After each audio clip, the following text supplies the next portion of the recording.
seharusnya dibuang malah akan menumpuk di dalam tubuh dan menyebabkan gangguan pada ginjal. Jika pada jangka panjang hal ini tidak segera diatasi, maka akan berakibat fatal pada kesehatan pasien tersebut. Untuk gagal ginjal itu sendiri dibedakan menjadi dua macam. Yang pertama, gagal ginjal akut atau yang disebut dengan acute kidney injury adalah kerusakan ginjal yang berhenti berfungsi secara tiba-tiba dalam beberapa jam hingga minggu hingga hitungan bulan, yang ditandai dengan adanya retensi zat-zat sisa metabolisme tubuh. Nah, biasanya terjadi penurunan fungsi ginjal ini ditandai dengan adanya peningkatan serum kreatinin yang lebih dari sama dengan 0,3 mg per desiliter dan dari kadar kreatinin referensi yang terjadi selama 48 jam, atau peningkatan lebih dari sama dengan 50% dari kadar kreatinin referensi yang terjadi dalam 1 minggu. Fungsi ginjal ini juga ditandai dengan penurunan produksi urin, di mana terjadi penurunan produksi urin di bawah dari 0,5 ml per kilogram berat badan per 6 jam dalam hitungan 6 jam. Nah, sedangkan untuk gagal ginjal kronis itu sendiri terjadi ketika ginjal mengalami kerusakan dalam jangka panjang, sehingga lama-kelamaan ginjal mengalami kerusakan yang berat dan permanen. Seorang dikatakan mengalami gagal ginjal kronis apabila kerusakan pada ginjal yang dialaminya sudah lebih dari 3 bulan. Nah, apa saja sih penyebab gagal ginjal kronis?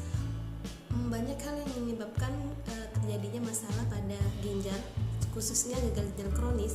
Biasanya disebabkan karena menderita diabetes atau tekanan darah tinggi yang tidak terkontrol, lalu memiliki penyakit autoimun seperti penyakit lupus, kemudian menderita penyakit ginjal seperti penyakit ginjal polikistik, sindrom Revstic, dan glomerulonefritis. Kemudian memiliki gangguan pada prostat, lalu memiliki gangguan pada penyakit ginjal dalam keluarga. Nah, untuk penyakit gagal ginjal kronis di Indonesia sendiri, ternyata penyebab utama yang paling tinggi disebabkan karena penyakit hipertensi, yaitu 44%, kemudian diabetes sebanyak 22%. Ini data yang diambil dari sumber Kemenkes tahun 2016.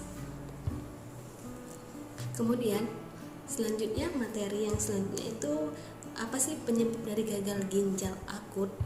Nah, untuk penyebab gagal ginjal akut ini sangat beragam, mulai dari gangguan aliran darah ke ginjal atau yang disebut dengan prerenal, kerusakan pada ginjal itu sendiri atau intrarenal, lalu sumbatan pada aliran urin atau postrenal.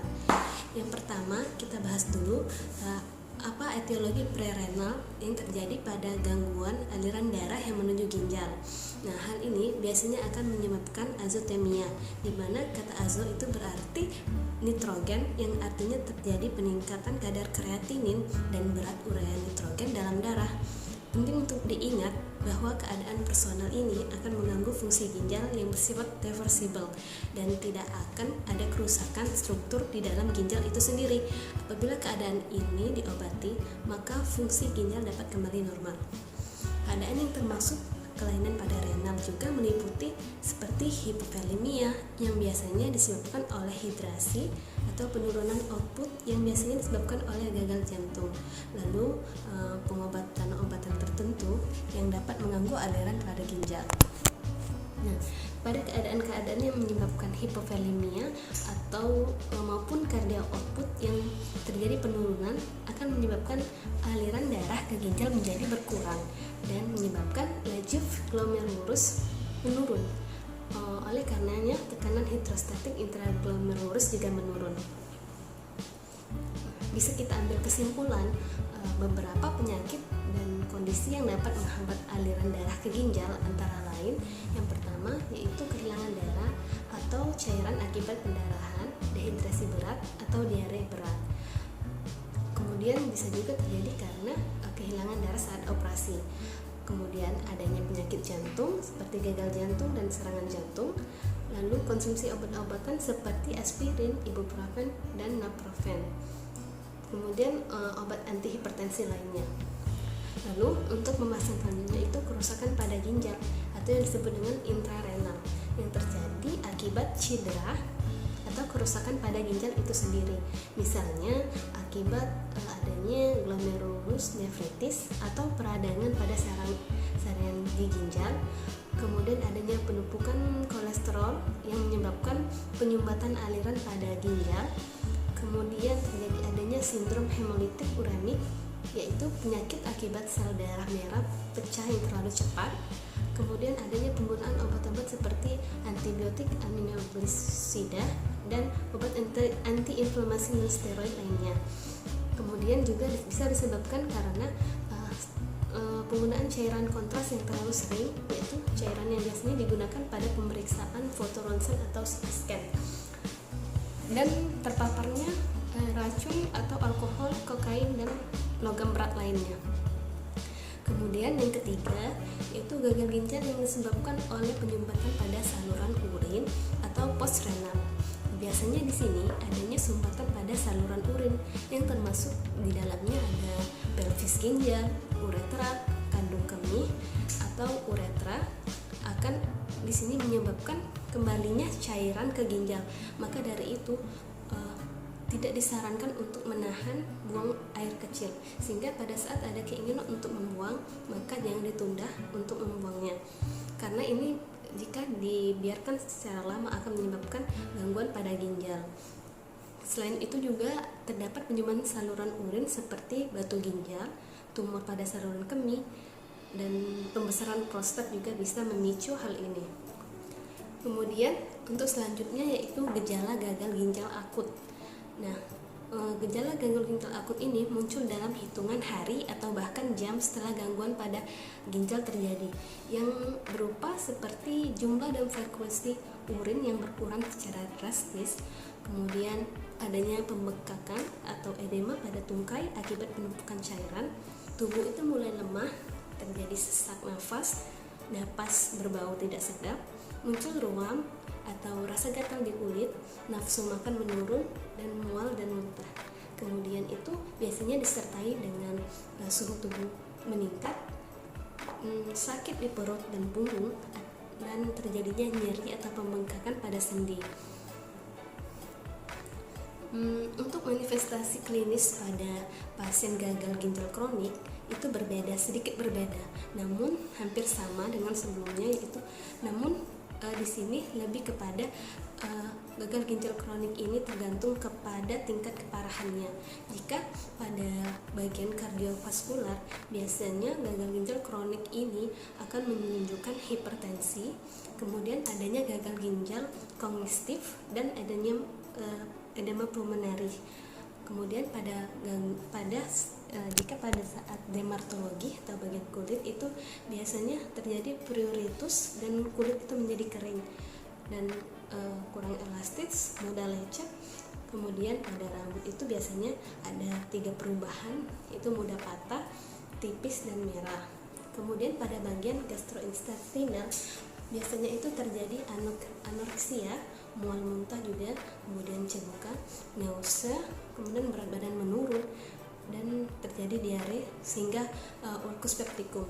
Kemudian pada neuromuskular itu biasanya ada terjadi perubahan atau penurunan tingkat kesadaran, di mana tingkat terjadi kejang dan hingga koma.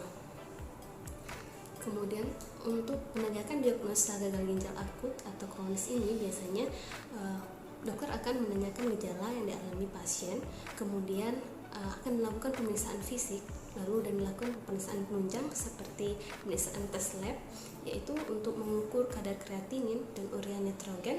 Biasanya akan terjadi peningkatan pada gagal ginjal. Kemudian diukur juga laju filtrasi glomerulus, lalu kalium dan fosfat biasanya juga akan meningkat. Kemudian dilakukan pemeriksaan AGD untuk mengukur adakah penurunan pH dalam darah yang menunjukkan asidosis metabolik.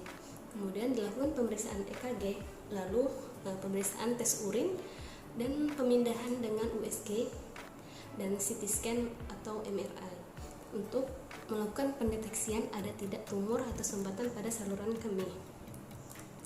Nah, untuk pengobatan gagal ginjal akut ini, pengobatan gagal ginjal ini berfungsi tujuannya untuk mencegah komplikasi dan mengembalikan fungsi ginjal. Nah, biasanya itu pasien akan menjalani rawat inap. Namanya tergantung pada seberapa parah keadaan pasien tersebut. Yang perlu kita lakukan adalah dalam pemberian terapi obat-obatan dengan memberikan obat yang menyeimbangkan kadar elektrolit di dalam darah. Kemudian juga mengobati penyebab dari gagal ginjal itu sendiri. Jika gagal ginjal disebabkan karena infeksi, maka diberikan antibiotik yang sesuai dengan pasien. Lalu juga diberikan cairan diuretik, obat diuretik untuk mengeluarkan kelebihan cairan tersebut. Lalu juga perlunya untuk mengatur nutrisi yang tepat, yaitu mengatur pola makan dengan membatasi konsumsi makanan tinggi garam dan kalium selama proses penyembuhan ginjal. Nah, untuk pengobatan terakhir pada gagal ginjal kronis, biasanya itu kepada identifikasi dan persiapan untuk terapi pengganti ginjal. Itu lebih kepada proses pencucian darah karena ginjal sudah mengalami kerusakan hingga lebih sangat parah, sehingga perlunya dilakukan penyucian darah dengan melakukan hemodialisa dan transplantasi ginjal. Nah, untuk akibat dari komplikasi penurunan ginjal ini sendiri, jika tidak segera diobati akan terjadi hiperkalemia, kemudian asidosis metabolik dan kelebihan cairan serta ensefalitik uremik. Nah, maka dari itu kita harus mencegah terjadinya gagal ginjal. Bagaimana sih caranya untuk mencegah terjadinya gagal ginjal? Yang pertama, kita perlu mesti menerapkan gaya hidup sehat. Misalnya banyak minum air putih, tidak merokok, dan menghindari asap rokok, lalu minum minuman beralkohol, lalu rajin berolahraga dan tidak menahan buang air kecil. Lalu yang kedua, kita bisa mengkonsumsi makanan sehat seperti sayuran, buah-buahan, dan kacang-kacangan. Lalu melakukan pemeriksaan kesehatan secara rutin setiap tahunnya untuk menentukan kondisi ginjal dan kesehatan kita, terutama pada penderita penyakit tertentu seperti penyakit diabetes dan hipertensi.